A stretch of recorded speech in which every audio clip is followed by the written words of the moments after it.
શરીર સાથ નથી આપતું પણ છતાંય આપણી બધાની સન્મુખ આપણને દર્શન આપવા માટે ને આશીર્વાદ આપવા માટે અહીંયા બેઠા છે. એમના ચરણોમાં કોટી કોટી વંદન.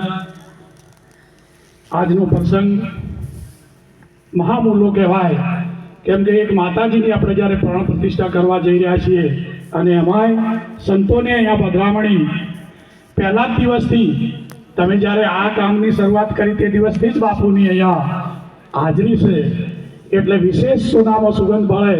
કેમ કે સંત મહાપુરુષ જ્યાં જ્યાં એ પોતે વિચરતા હોય, જ્યાં એમની ચરણ રજ પડતી હોય, એ 100% તીર્થની ભૂમિ બને બને ને બને એવો મહાપુરુષોનો મત છે.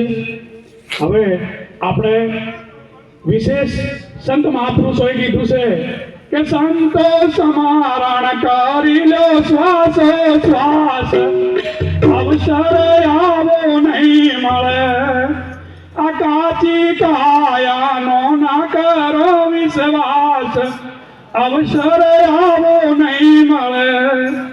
આ મનુષ્ય દેહનો અવસર જે આપણને મળ્યો છે એ બીજી વાર મળવાનો નથી.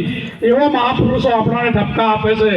અને એટલા માટે કે આ એક એક શ્વાસો તમારી છે એ અમૂલ્ય જાય છે. કેમ કે આ હવાનો ભૂકો છે, એમાંથી શ્વાસોશ્વાસ એકવાર બહાર નીકળ્યા પછી ફેર આવશે કે નહીં આવે એટલી આપણને ખબર નથી. તો એ સમયને આપણે સાધી અને આ તો આજે તો અહીંયા તો આપણે શું કહીએ, એમ હમણાં પ્રવીણ મહારાજે થોડો ઈશારો તો કર્યો જ તો કે આખું જગત તમારી પ્રેરણા લે, તમારી સામે જોઈને બેઠો છે કે હા, જ્યારે કેમ કે ક્ષત્રિય સમાજ પરમાત્માને જ્યારે આવવું હોય તો પણ આ મારી માતાઓના ખોળામાં એને આવવું પડે.